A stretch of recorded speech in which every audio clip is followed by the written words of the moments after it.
things that's most interesting to me about the NFL season is the relentlessness of it. The coaches, they coach a game, they got to get right back at preparing for the next game. It's what they do, and they do it over and over and over again. So you win against the Ravens, then you're into preparing for the Rams immediately. You've got to evaluate what you did against the Rams and get better at those things to be able to play against the Rams. Gus Bradley, defensive coordinator of the Colts, talked about that to us today, as well as JuJu Brents and other stuff. Really good stuff from Gus Bradley today. Hey, Gus, how does a game like last night's with the Rams and the Bengals affect the overall schemes that you use to try to stop the Rams as opposed to like institutional knowledge of their offense and work you've done previous? Well, I think every game is helpful, right? They got different personnel than maybe they've had in the years past and how they utilize them.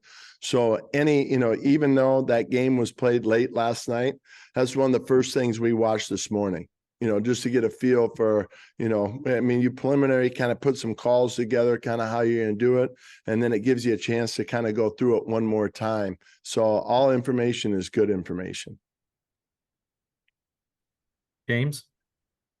Gus, how did you see JuJu navigate his first game? Obviously, he had the huge forced fumble, but just overall, just seeing his attention level, recognition, the mistakes, the bounce backs, things like that. Yeah, I think one thing that we learned about JuJu, it was never about his focus or here's a young corner, boy, we got to get his mentality right.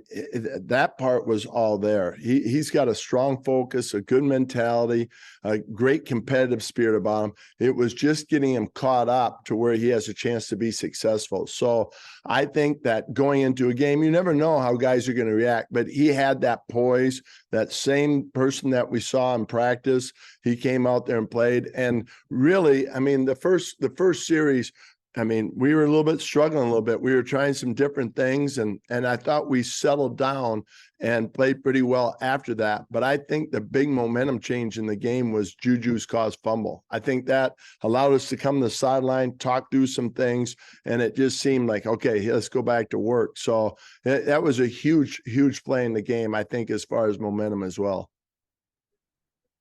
Joel? Gus, Buck was saying the other day that, him and Grover were on the sideline like, hey, what are we going to do today? Because the Ravens just kind of, tried to do whatever they could to stay away from them in the game plan. Obviously, I didn't, you cut off. I didn't hear all that. You said Buck and Grover on the sideline. They were like, what? They were saying like, man, the Ravens are trying to stay away from us. What are we going to do? But you had other guys step up. Like they can't just do that and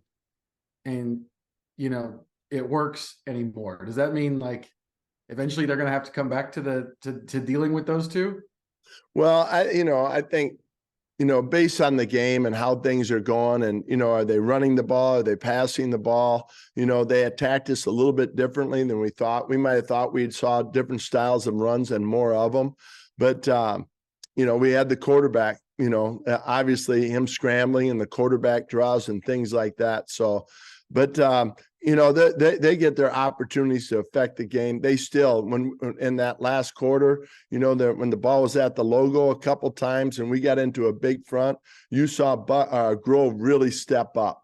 There he was again. They tried to run the ball in those, that last minute or so, and he made plays for us. So, but you're right. I think that, Samson stepped up, Dio stepped up, Taven had a caused fumble. So, I think that whole group, they have that mentality, boy, they want to impact the game, and they get a little frustrated when maybe plays aren't directed right at them.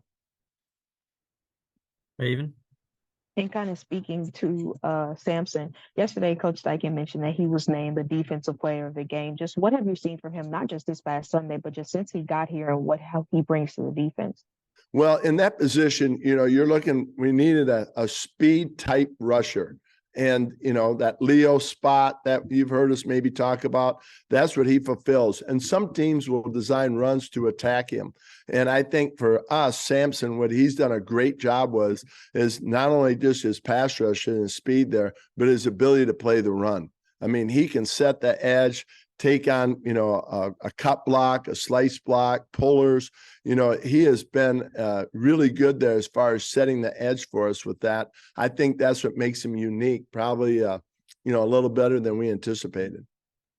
And in a way, do you think he's kind of fell under the radar because, like mentioned, Grove and Buck are so talented, then Zaire and then Shaq behind him? Do you feel like he gets a bit overlooked, not just, with local media, but sometimes even nationally as well?